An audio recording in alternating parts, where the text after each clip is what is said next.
Oscar, tycker du om mig? Ja, jättemycket. Om jag inte hade varit en flicka, hade du tyckt om mig ändå? Ja, det hade jag väl.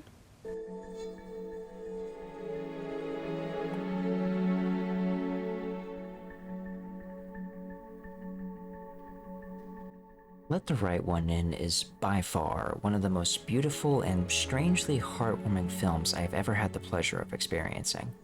From the phenomenal performances of the two lead actors, the exceptional cinematography, and the Oscar-worthy soundtrack, everything about this film is a case study of truly great filmmaking. It is a powerful reminder that cinema at its best is an art form, and it's a compelling one at that.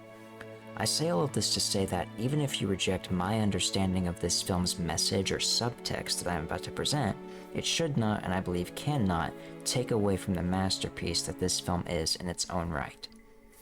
As you've probably figured out already from the title and from the clip this video opens with, I'm going to be talking about the representation of sexuality in this film. If you happen to be watching this but haven't seen the film, I will briefly break down the plot so you can better keep up with everything else I'm going to say. Let the Right One In tells the story of Oscar, a young boy who gets bullied at school, getting a new neighbor, a young girl named Eli. The pronunciation of her name is unclear, but I'm going to say it in the simplest way possible. The two quickly form a bond that develops into romantic attraction. Oscar eventually learns, however, that Eli is a vampire, though she rejects being referred to as one. Är du vampyr?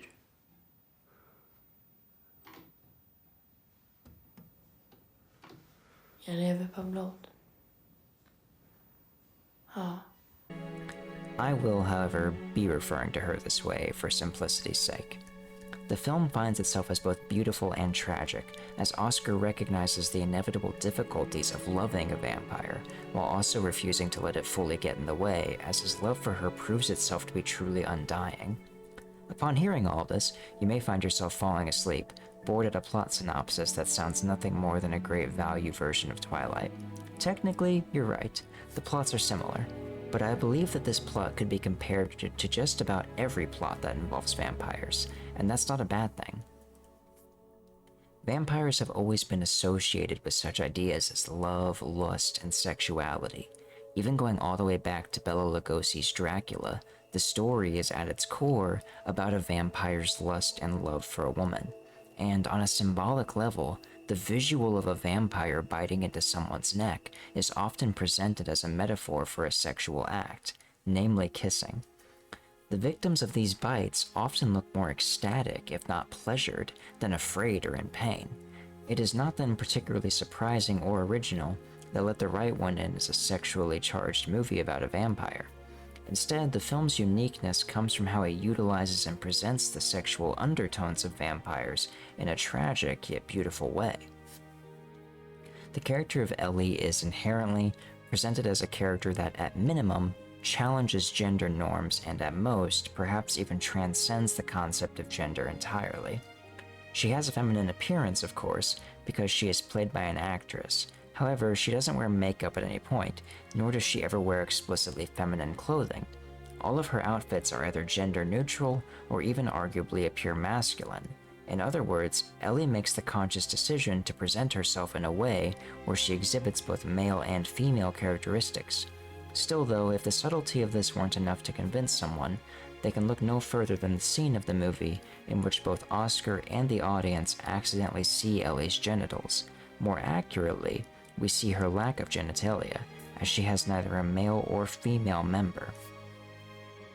Returning to the scene which I showed at the beginning of the video, it becomes obvious now that Eli had good reason to ask Oscar if he would love her even if she weren't a girl, because she isn't. More importantly and beautifully, after Oscar discovers this about her, he proves himself to have been telling the truth about loving her even if she weren't a girl, because his feelings for her remain entirely throughout the film, including after he sees her lack of genitalia.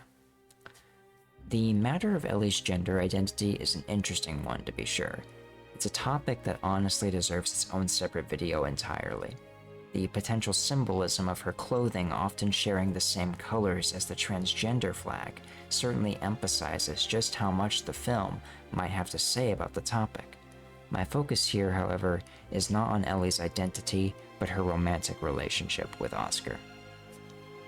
Recall the point I made earlier about the visual of a vampire biting into someone's neck having sexual subtext. This film harnesses the sexual undertones of vampiric violence and presents them in a way that is both explicit and powerful.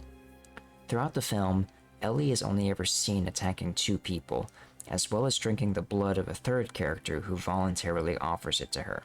We'll talk about him shortly. The first attack happens fairly early in the film, when she targets a relatively unimportant male character.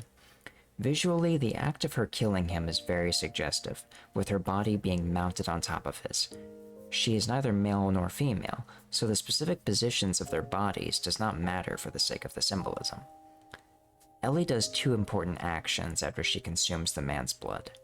The first is that she snaps his neck. This may seem cruel, but it is in actuality an act of mercy so that he does not become a vampire like her.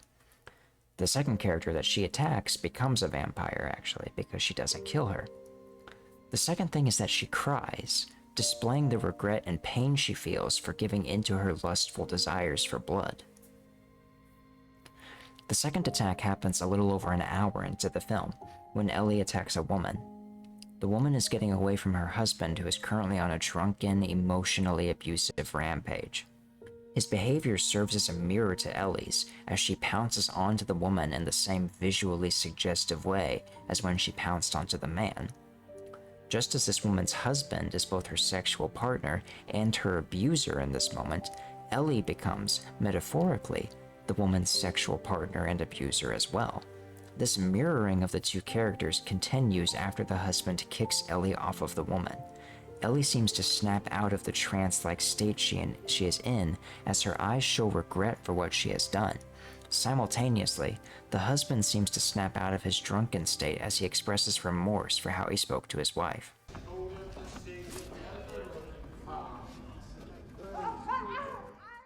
The film, therefore, is attempting to make you associate these 2 characters because their relationship with the woman is the same. They are sexual liaisons to her. For the third scene, where Ellie is offered blood voluntarily, the person who offers his blood to her is her caretaker named Hakan. Hakan is the only person that lives with Ellie, and he kills people and takes their blood to give to her so that she can stay alive and not have to carry out the attacks herself. The relationship between these 2 is very complicated and is open to multiple interpretations. One possibility is that Hakan is attracted to children, and the fact that Ellie has only the appearance of a child makes her a more ethical outlet for his desires. As she tells Oscar at one point, "I am 12, but I have been 12 for a long time." However, if this is the case, Hakan could only have a romantic relationship with her anyways, not a sexual one. Another option is that Hakan was once in the same position that Oscar is currently in. He fell for Ellie as a kid and has stayed with her ever since. Either way, there is no doubt a romantic element to their relationship, as evidenced by Hakan's jealousy toward Oscar and the pleasure he gains out of receiving affection from her. Kan du göra en sak för mig? Kan du låta bli att träffa den där pojken ikväll? Åtminstone.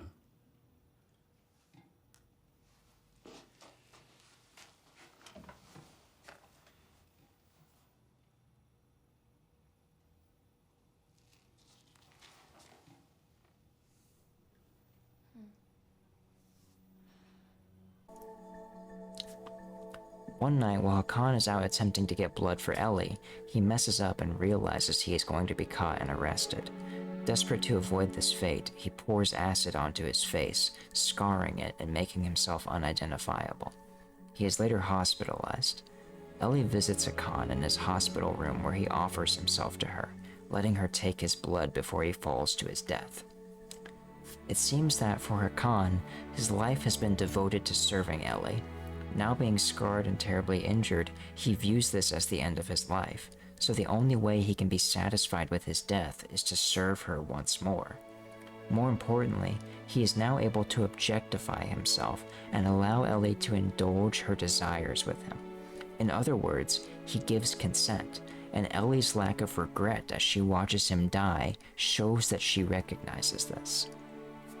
When tying vampiric violence back to sexuality, it can now be said that Ellie does the equivalent of sexually assaulting two characters in the film while having consensual sex with a third. For Ellie, drinking someone's blood is a euphoric experience. It provides more pleasure and stimulates her in a way that nothing else can. For her, it is sex, because actual sex is impossible, and the sensation she gets from drinking blood is as close to an orgasm as she is capable of. The challenge for Ellie, then, is that she can't have sex with Oscar, because doing so will either turn him into a vampire or kill him. Oscar, of course, has the exact same struggle with Ellie. She has neither sexual organ, and she thus cannot be sexually stimulated. Oscar will want to have sex with her, of course, but doing so would objectify her, because she would get no pleasure out of it, only he would. And Ellie wants to drink Oscar's blood, which is to say that she wants to have sex with him, as evidenced by the scene in which she can't resist drinking his blood off the floor whenever he cuts himself with a knife. But he would get no pleasure out of it, only she would. Neither person is capable of giving the other sexual pleasure, yet despite this, they love each other. Even when they both fully understand the absence of any possibility of sexual pleasure, they love each other. They are loyal to each other all the way through to the end of the movie, and, as the final scene implies, well after the credits roll. Their love for each other persists despite sexuality, because their love transcends sexuality.